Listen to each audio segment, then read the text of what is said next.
How's it going, everybody? This is Joey here at the Underage Packers podcast. And as the title reads, I think that the Packers have a problem.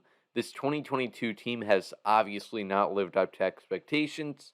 And after a loss to the New York Giants yesterday across the pond, it's concerning.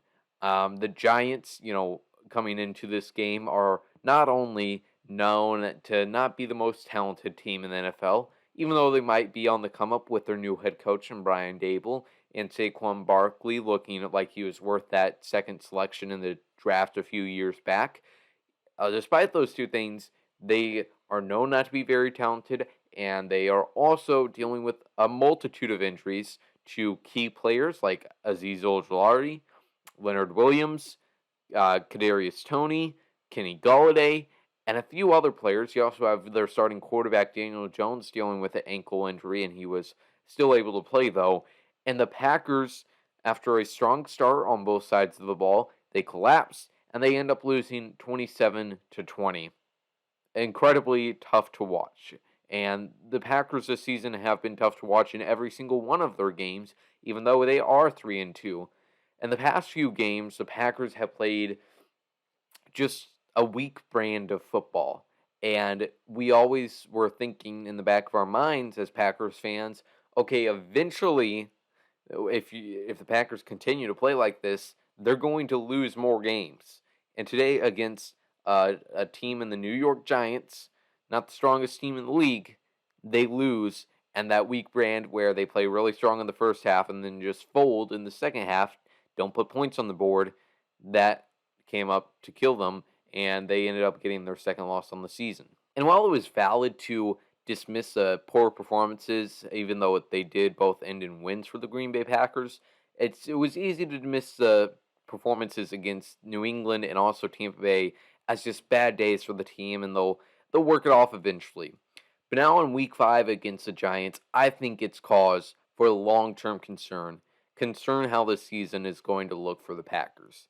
And I'm not trying to be some obnoxious TV personality that is here to say that the Packers are doomed, Aaron Rodgers is completely washed, and they're going to lose every single one of the rest of the games. I'm not here to say that. But I am here to voice my opinion that I am pretty concerned about this Packers team, and I don't think it's going to live up to the expectations that we set for it before the season started. Now, obviously, there's still time to turn that around. I think the stretch in the middle of the season is going to really define what this Packers team is because they still don't really have an identity as of now. But I hope that this game against the Giants isn't their identity. But looking ahead to the schedule on my handy dandy fold up schedule here, we have the next 2 weeks at home against the New York Jets, and then they travel to Washington. But then after that, the schedule starts to get a little bit tougher.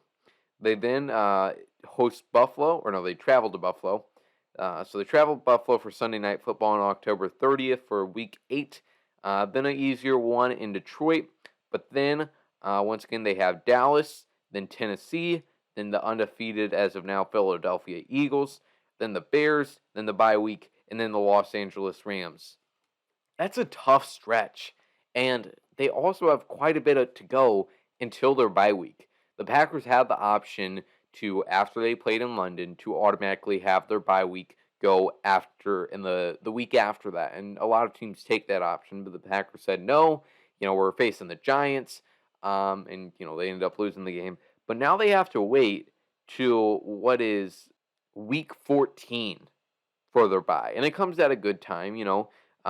They get done with Chicago, then the bye, and then they play a really tough team in the NFC, the Los Angeles Rams, for Monday Night Football.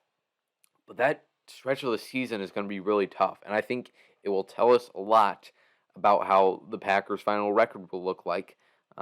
If they will end up winning their division. The Vikings are 4-1 right now after winning against Chicago yesterday. They have the half-game advantage over Green Bay for their win in Week 1. So the Packers have a lot to figure out, and I'm really interested, to see how these next games end up going. If they lose to the Jets and the Washington Commanders, then yeah, it's time to hit the panic button. It's time to start looking at who we're firing. But Right now, it's just some worries. One thing that has always been an issue for Matt LaFleur's Packers teams is the inability to play a four-quarter game. Even in the stronger years of 2020 and 2021, there's very few games that you can pick at and say all four quarters they were dominant on all three phases. There's very, very few games in Matt LaFleur's, what is it now? It's his fourth year with the Packers. Very few games in that time of complete four-quarter games. And in all these games, they've started out really strong in the first half, like I mentioned earlier. Just to stat here, in the first half of all of their games this season, the Packers have scored 65 points, but then in the second half of all their games, it drops down to 32. And like that is not a case of, they have a big enough of lead where they can just kind of sit on it in the second half, because when you watch those individual games, that is not the case. What happens is they start off really strong, even if the first quarter is a little shaky. In the second quarter, they get things rolling on offense. They might get a big play on defense, and they're scoring a lot of points. But then in the second half, something happens. Something changes where the opponent gets a little bit of an edge on them, and suddenly the Packers don't know what to do. They have a panic attack. They completely abandon the game plan. They completely want to get rid of everything that was working, and then they fold. And this game against the Giants showed that they weren't able to do enough. They weren't able to hold on to that lead that was 17-3 at one point in the first half. There always seems to be just one play that completely throws the Packers off. Just one play that changes the whole dynamic of the game. You think in Tampa Bay when Aaron Jones fumbled the what would have been a touchdown or at least a first down for the Packers. He fumbled the ball, gave Tampa Bay the ball back, and instead of putting 7 points on the board before halftime, they give Tampa Bay the ball back and they allow Tampa Bay to stay in the game. And what looked like could have been just a steamrolling for the Packers offense ends right there, and the Packers winning that game by just one possession. Then last week against New England, what was the big turning point was Aaron Rodgers' pick six near the end of half to Jack Jones. He picks that off, it's pick six for him, and then the Patriots are right back in it. When the Packers, up to that point, were doing really good on offense, and then it ends up coming down to overtime. In this game, there wasn't a key turnover or anything, but once the Giants scored early on in the fourth quarter, the Packers got the ball back, and they go 3-and-out. They call a timeout before the third down play, and lo and behold, Aaron Rodgers gets sacked. They take 3 deep shots that whole series. None of them work. Who could have saw that coming, gee whiz? And they give the ball right back to New York, and New York ends up winning that game because the Packers offense panicked, and they just did not know what to do. So there just needs to be more, I don't know if it's confidence, I don't know if it's more so just staying relaxed, not freaking out when something goes wrong, not hitting the big red panic button, and just being able to stay to your game plan. But there seems to be one play that ends up being a turning point for the Packers. Consistent in all of these is Matt LaFleur's tendency to completely abandon the run game. And we know that at this point in Aaron Rodgers' career, not to say that he's washed, but the Packers offense has been successful over the last few years when Aaron Jones gets the ball. That is like the consistent, the common denominator, if you will. When Aaron Jones gets the ball a lot, the Packers usually win. And Aaron Jones or A.J. Dillon is included in that too. But when Matt LaFleur gets in these situations where he doesn't know what to do, the team, his team makes a mistake, allowing the other team to get back in it. He doesn't know what to do, so he just abandons the run game and he lets Aaron Rodgers deal with it. And Aaron Rodgers, it's hard to tell. We don't know how many calls he's changing at the line, but that could definitely have a factor in it. Big thing that has led to these disappointing performances for the Packers is Aaron Rodgers has simply been off. We saw last week against the Patriots for that whole entire first half, he was just off, right? Like he could not connect with his wide receivers very well. And he's been off for the season so far. Bad decision making. I think back to the 4th and 2 with a minute left in the game, the Packers have it with a chance to tie it up 27-27, and it's on 3rd and 2, ball gets tipped. On 4th and 2, Aaron Rodgers makes a pre-snap decision, and he's going to throw to Allen Lazard on the fade. Except there's two cornerbacks that are screaming right at Aaron Rodgers on his right side, and they tip that ball before it even gets close to Lazard. And I mean, if you look back at that play, for one, like there is no way he's ever going to connect with a Lazard. The corner already had enough leverage on him, and also Romeo Doubs was wide open right over the middle, but Rodgers is not even looking to his left side at all, so he completely misses him. And on both plays, their passes on both third and fourth down, they're both passes. I'm not saying that Aaron Jones and AJ Dillon would have automatically got it, but it's disappointing to look back on that note. Those two plays that ended up determining the end result of that game. For the defensive side of things, this defense is not living up to potential at all. It is crazy how quickly the perception of both Joe Barry and the potential this defense has, how quickly that perception from fan side has completely changed. And now people are calling for Joe Barry's head.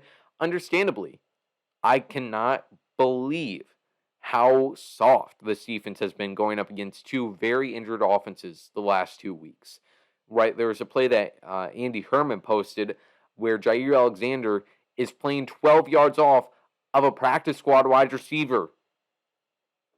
Like, dictate, Joe Barry. Make them adjust to you. Don't force yourself to have to adjust to them, and then they already have things rolling, and they're just going to run over you with Saquon Barkley for the rest of the game. Make them adjust to you, man. Like, I don't know what you're trying to do with Jair Alexander. I don't know what you're trying to do with the rest of your corners that's allowing Darius Slayton to get a 10-yard crosser, like with the snap of a finger. It was unbelievable to watch these past two Packers defense performances. They have so much talent, and it's disappointing to see. I think some fans has also started questioning just really the talent of these defensive players specifically. Like, are they really as good as we made them out to be? And can they play cohesively as a unit really well? So that's concerning. And finally, what this all comes down to, the main reason I have quite a bit of concern on how the season is going to end is some issues in the locker room. And look, this is what Aaron Rodgers would call looking too into the media's distortions, of how they like to portray things. But Jair Alexander said at his press, or just in his locker room today, that he's not quite concerned about the defense yet, but if they lose next week against the Jets, then he'll be concerned.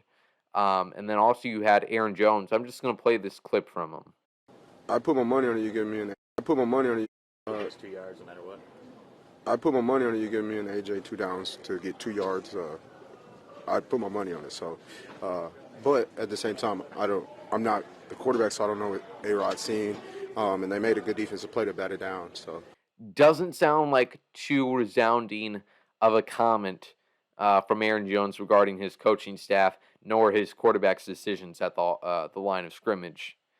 Doesn't sound too great. There seems to be a little bit of conflict there. And, like I said, maybe I'm looking too much into it, but these players are, understandably calling out their coaching staff. And I don't know if it'll lead to a net negative or a net positive, if it will lead to any change.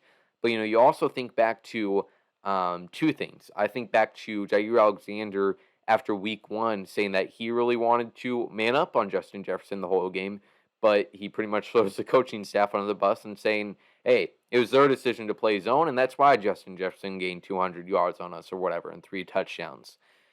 I think back to that, and also Robert Tunyon's interview this offseason on the Busting with the Boys podcast, where he was talking about the last few years and how the team kind of fell apart once it got to the playoff time because they were kind of just, I don't want to say they were sick of winning because I don't think anybody's ever sick of winning, and that's not exactly what he said. But basically, as the season wore on, they just became less and less of themselves.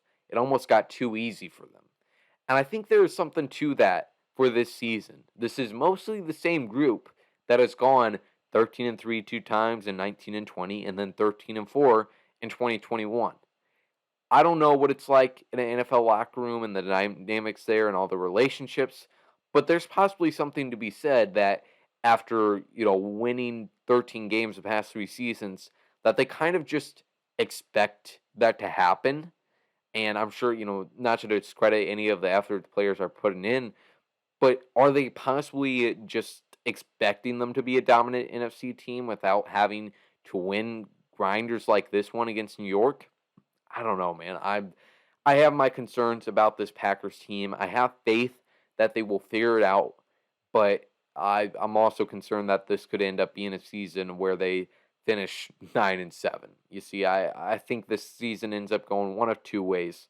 I think either they start out really bad, like they have right now, and either A, Aaron Rodgers and the rest of the offense starts to put it together, and they make a final push to win the division and probably end up with the third or fourth seed. Or they, this is the end of it. The last 3 games were all anomalies, and they're right on pace with their expectations in preseason starting next week against the New York Jets. They're full guns blazing. I definitely hope it's option B. Even option A, they still make the playoffs and it's not a disaster. But certainly some question marks for Aaron Rodgers, Matt LaFleur, Joe Barry, and plenty of other members of this Packers team. That's all I got for you. Let me know your thoughts in the comments down below if you have any concerns about this Packers team in 2022. And I appreciate you guys watching. Make sure you subscribe to this YouTube channel if you enjoyed it, and I'll talk to you later. As always, go Pack Go.